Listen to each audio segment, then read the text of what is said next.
Hey everybody, Life's Journey here. So I was sitting around and was thinking about dealing with dealerships. And everybody has, right?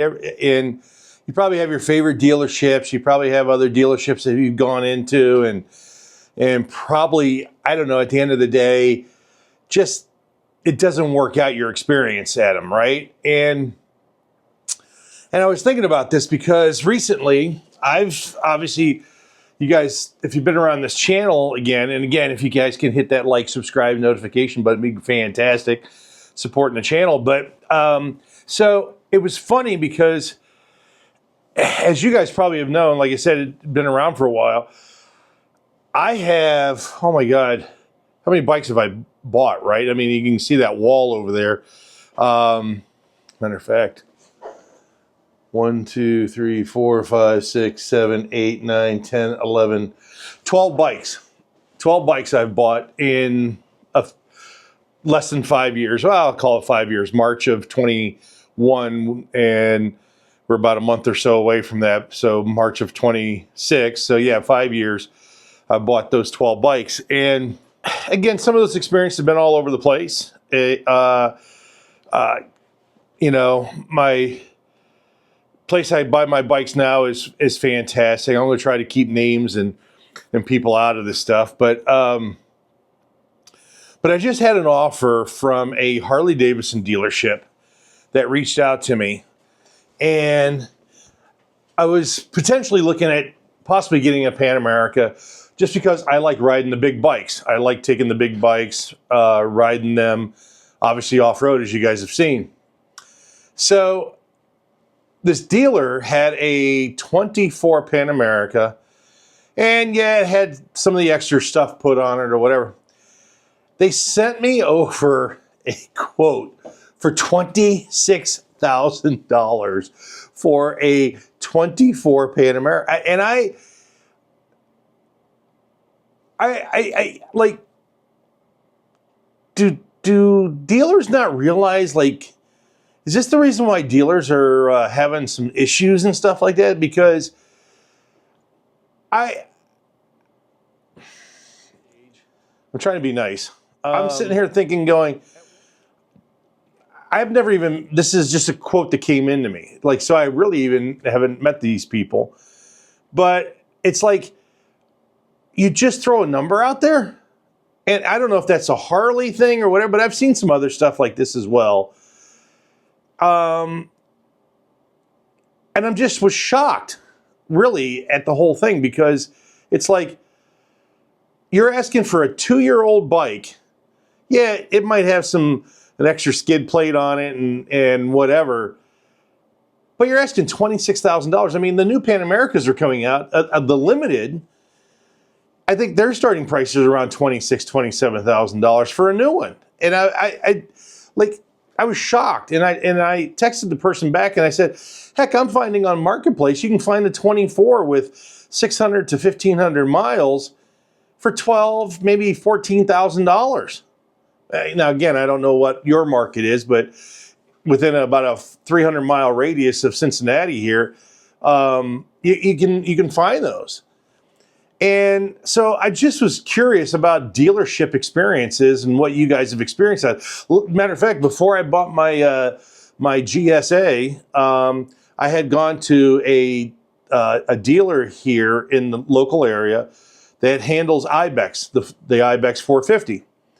Now, I went in there and was going to have a conversation, sat on one, and literally 7 people. There was, I think, 3 customers in there at the time. I was one of 3. There were 7 people in there. The one sales rep came over and said, "Oh, I don't know much about them," which, how can you be a salesperson at the dealership and not know much about them? They sent probably was I don't know if he's the general manager or the sales manager, whatever. He came over, we started talking, and he's like, "Hey, I got to go. Somebody else is here to pick up their new bike or whatever." And I like it was just and I said I was interested in buying the bike. I stood there for probably about 15, 20 minutes, maybe longer than what maybe some of you would have. And I was looking, you know, because you want to kind of look at the bike and stuff like that. But nobody made an effort to come over and talk. Nobody made an effort to like, hey, can I ask, you know, what questions, or even send somebody different over? Nothing. I walked right out. Nobody, not even once when I was started walking towards the door, anything, nobody even stopped to ask anything. So I'm always curious as to dealership experiences. Like I said, I've had some great experiences. I've had not so great experiences. But I just wonder, in this day and age of what's going on in the industry with bike sales being down, I don't know if it's really going to skyrocket that much in 2026. I think, you know, there's still a lot of stuff going on in the market. But like, how do you feel treated at a dealership? And also, I just feel like, you know, sometimes they throw numbers out there just to see if you're dumb enough to take them. And I was really shocked. Like I said, the offer on the Pan America was almost insulting. I had that a couple of years ago with a dealership that thought that they were just because I had bought some stuff from them before, and they thought I was a sucker for $4,000 or $5,000. And you know, I'm shocked at that, especially when you have a customer that has bought multiple bikes, or if you have bought bikes at the place. I can understand if you're just a random person to drive by. Maybe I was just a random person at the Harley thing, but I was recommended there. Like you know, some folks had told them, hey, reach out, blah, blah, blah. So, you know, not that I'm always looking for, you know, I get people are in business. I really do. I get people are in business. They got to make a living. But to come with an offer like that, I just was shocked. But yeah, I've had that experience in the past where bought, you know, multiple bikes and then feel like, wow, I mean, did you really think that I was, you know, I just going to write over a bunch of, you know, checks or whatever? You know, I'll buy, you guys have seen me on this channel, right? I buy stuff and stuff sometimes probably more so than what I should be, but you know, I might be dumb, but I'm not stupid type of thing. But I just am shocked at sometimes how dealers treat individuals. And I have a couple of dealers that I deal with that are just absolutely fantastic, you know, brass tacks, you know, no goofing around, just get to the point. Here's what we can do. And, you know, and then you end up signing and driving, and you make deals and make things work. And so I'm just wondering kind of what your guys' experience is dealing with dealerships nowadays. Again, I just feel like service, or at least, you know, that type of thing is tantamount to survival of dealerships. You just wonder, like, if that's the way you treat people on a normal basis, how do you treat them as a customer overall? And so, yeah, it's, you know, sometimes it's very frustrating, at least I think so, to sit down or have that conversation with a dealer and then just like stuff coming out of left field. It's mind-boggling to me. I've been in sales and marketing for my whole life, and I just am blown away by some of the tactics that are used inside this industry, and people just think that they can just get away with it. But I had a couple of buddies that I told about the Harley thing, and most of them said that that's just normal. And there was some cost on there, like $700 freight fee, $1,200 setup fee, like all these exorbitant fees and stuff like that. I'm like, whoa, like seriously? You're trying to make up money over a bike that's been sitting on the floor for 2 years already? And it's going to sit there because, you know, again, who's going to pay 26 grand for a bike when you can get a new one? And not only that, but you can find them on Marketplace, you know, for half the cost. So like I said, I don't know. I think I think dealerships, it's a hustle. Just like anything in life, you're in sales, you've got to hustle, you've got to make things happen.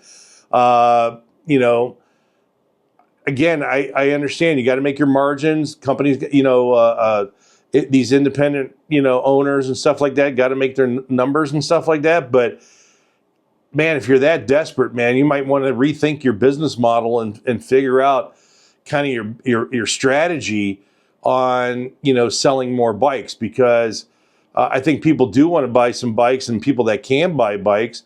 But if that's kind of the attitude by some dealerships, it's no wonder you're starting to see dealerships fold and stuff like that. Now, granted, we can get in a whole nother debate or whatever on the flip side, where manufacturers are forcing inventory down dealerships' throats, or the floor plans, you know, become exorbitant and they can't, you know, handle the cost on the floor plans. But I think that's something for the dealerships and the manufacturers to work out.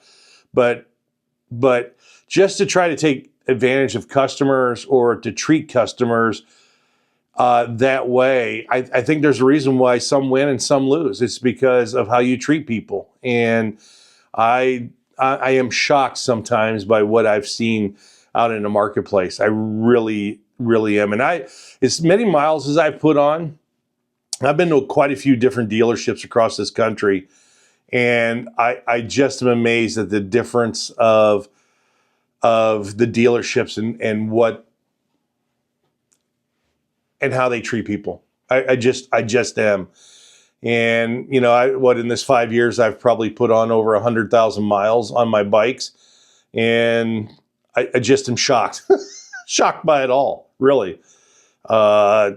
Actually, probably more than 100,000, but yeah, I just am shocked. And so, anyway, so let me know what your guys' thoughts are on kind of dealerships and like what your experiences have been. And, you know, like I said, you know, I have a couple good ones, some so-so, and others that I've been to that like probably never dawn their doorsteps ever again, because just the way you're treated. So I think it just comes down to how you treat people in general, and I think that's the point of just life as it is. But so anyways, hey, wanted to throw this out here. I know like I said, I just had this experience with a dealership, and I just thought it was something that I would share with you guys and try to get some feedback from everybody out there. So, all right.